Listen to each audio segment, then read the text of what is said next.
जय श्री राम। स्वागत एक बार फिर से आपका हमारे चैनल जे वीडियोस में। अभी तक हमने एपिसोड में देखा कि किस प्रकार से युद्ध रुक गया है क्योंकि संध्या काल हो गया है, उसके पश्चात युद्ध नहीं किया जाता। रावण ने भी इस बात को मान्यता दी क्योंकि वो ये कह रहे हैं कि मैं एक भी मौका नहीं छोड़ना चाहता जिसमें आपको प्रशंसा मिले। कि हाँ, रावण ने छल द्वारा वध किया, नहीं तो मैं कर सकता हूँ। लेकिन एक और कारण है, आज तड़प लो तुम थोड़ा बहुत। डरो, बस केवल मेरे भय से डरो। रावण को ऐसा लग रहा है कि प्रभु श्री राम जी को उन्होंने डरा दिया क्योंकि राम जी की सेना में कुछ हानि हुई। राम जी की सेना ने भी पलटवार अच्छा किया है। क्यों? क्योंकि उधर जितने भी योद्धा थे, जो योद्धा का जैसे कहते हैं कि रिस्पॉन्स, वो हेड मेंबर, अब कोई बचा नहीं है रावण के अंदर। कोई वजीर नहीं बचा, केवल राजा बचा।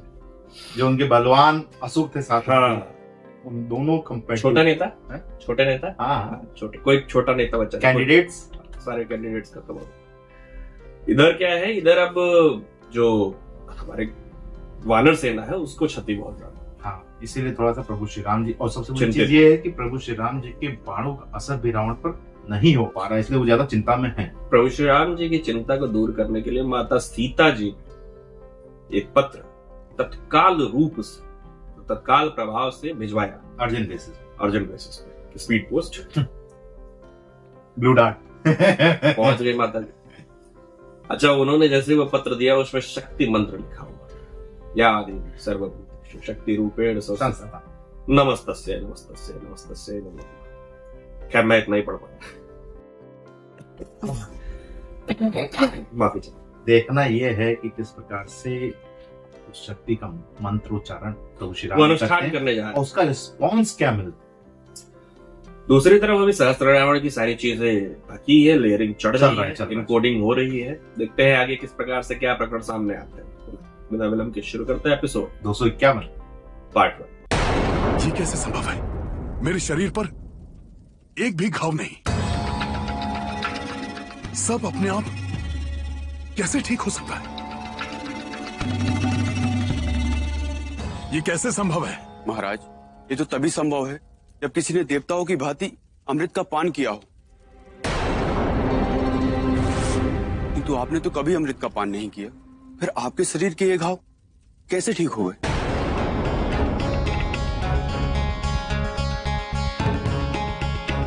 वैद्यराज, अब आप प्रस्थान कर सकते हैं। जो आज्ञा लंकेश।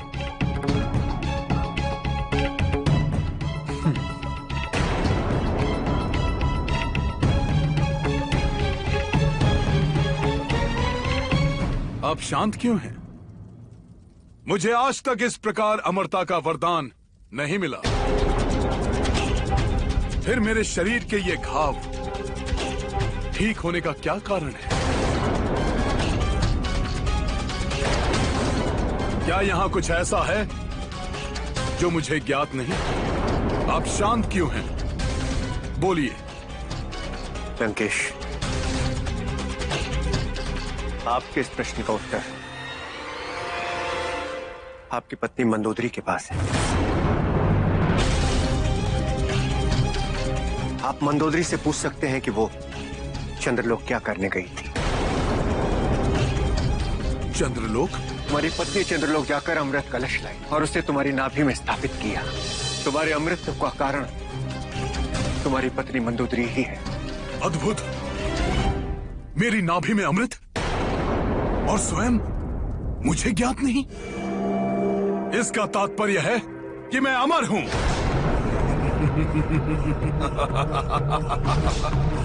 आज तो ब्रह्मदेव का विधान भी परिवर्तित हो गया।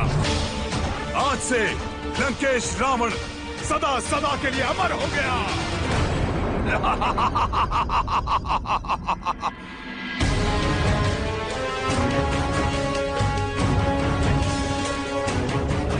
मंदोदरी, तुमने निश्चय ही एक पत्नी के धर्म का निर्वाह किया है। जो अपने 10 शीश देकर भी मैंने महादेव से पा न सका, जो आज तक मेरे लिए ब्रह्मदेव नहीं कर पाए, वो महान कार्य तुमने कर दिया है मंदोदरी। मैं तुम्हारा आभारी हूं।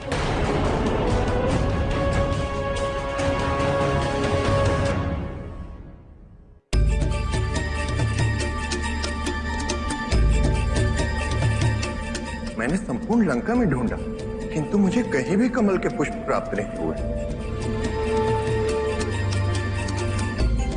अब तो माता सीता ही मेरी सहायता कर सकती है।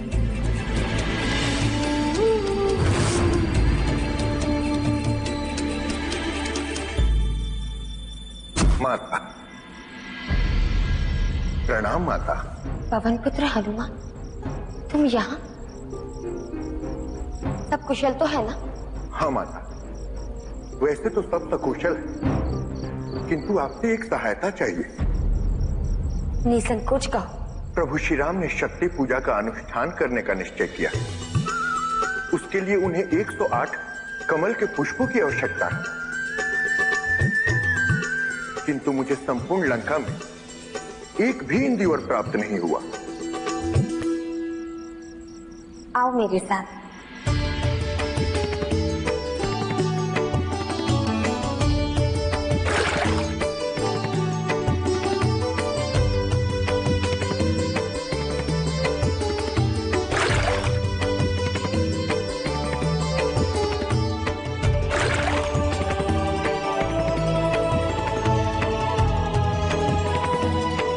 लो पुत्र। माता, आपके आशीर्वाद और कृपा से मैं ये 108 कमल पुष्प लेकर लौट रहा हूं। अब प्रभु श्री राम की शक्ति पूजा अवश्य पूर्ण हो जाएगी। अब मुझे आज्ञा दीजिए माता। जाओ पुत्र, तुम्हारे प्रभु के सारे कार्य शुभ और मंगलमय।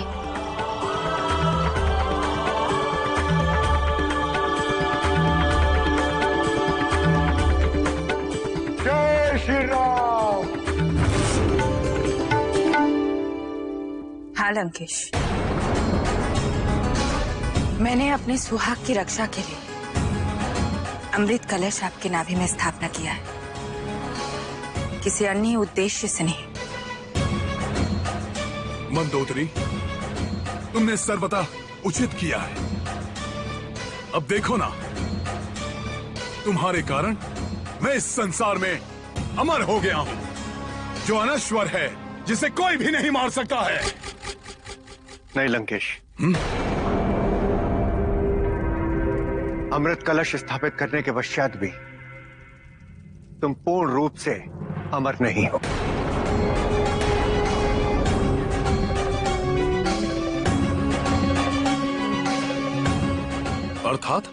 अर्थात ये कि तुमने अमृत कलश अपनी नाभि में स्थापित किया है, उसका पान नहीं किया है।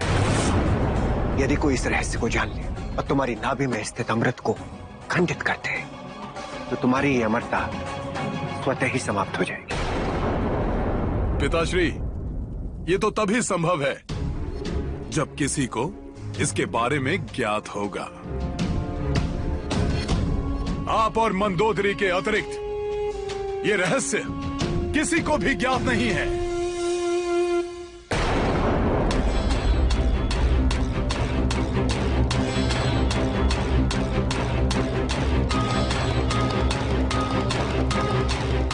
मंदोदरी, तुम शांत क्यों हो? बोलते क्यों नहीं कि तुम्हारे अतिरिक्त ये रहस्य कोई नहीं जानता? मंदोदरी, क्या कोई और है जो तुम्हारे अतिरिक्त इस रहस्य को जानता है?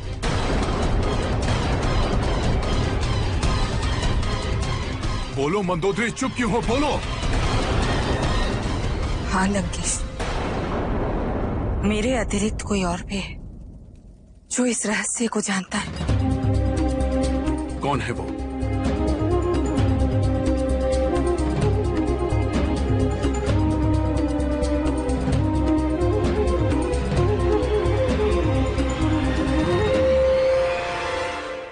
विभीषण।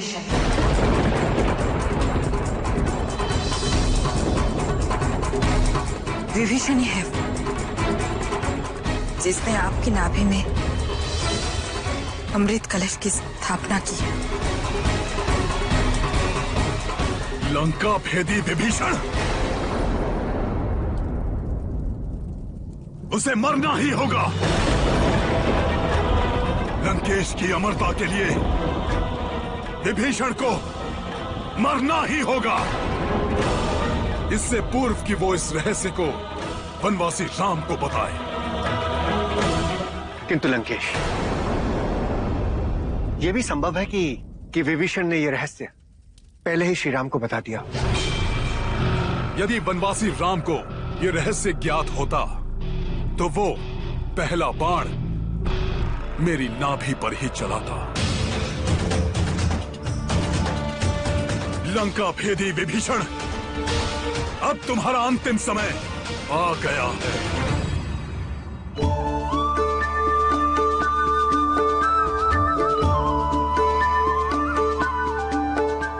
धन्यवाद हनुमान।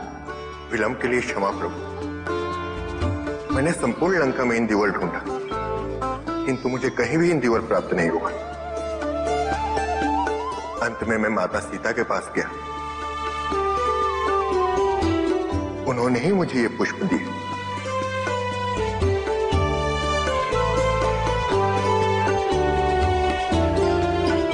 आभार हनुमान।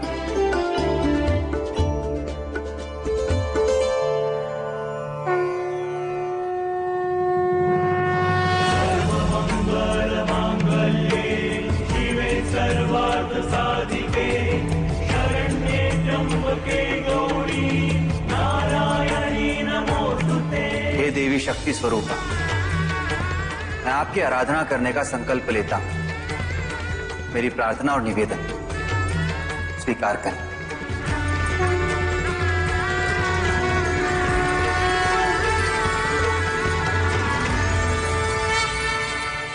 जब तक शक्ति पूजा संपन्न नहीं होती, राम भैया आसन से नहीं उठेंगे। पूजा निर्विघ्न संपन्न हो और किसी भी असुरी शक्ति का विघ्न ना हो, इसलिए सुरक्षा हेतु हमें यहीं पर रुकना होगा।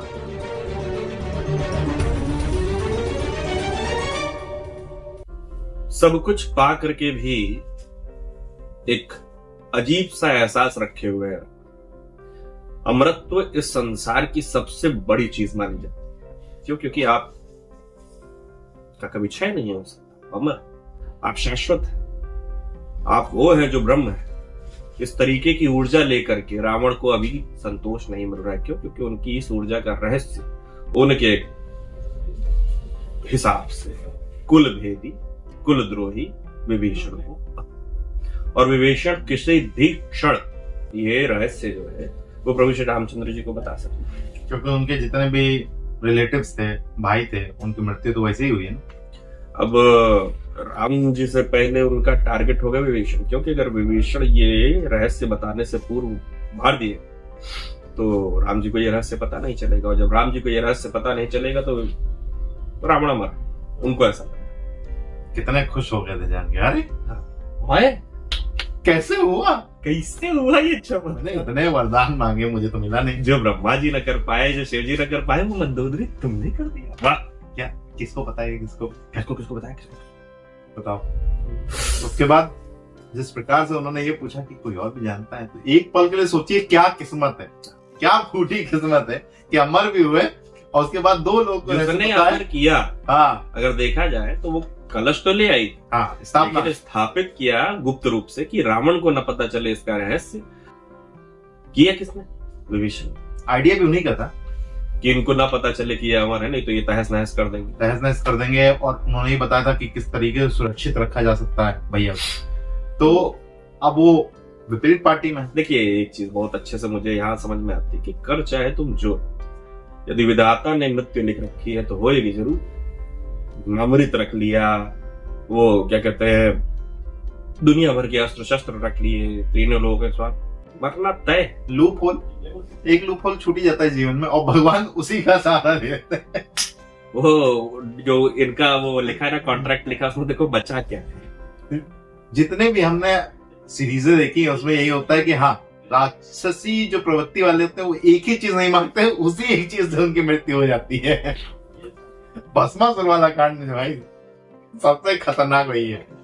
तो चलिए फिलहाल इस एपिसोड को मित्रों करना होगा यहीं समाप्त। शीघ्र ही मिलेंगे नए के साथ। तक के राधे राधे।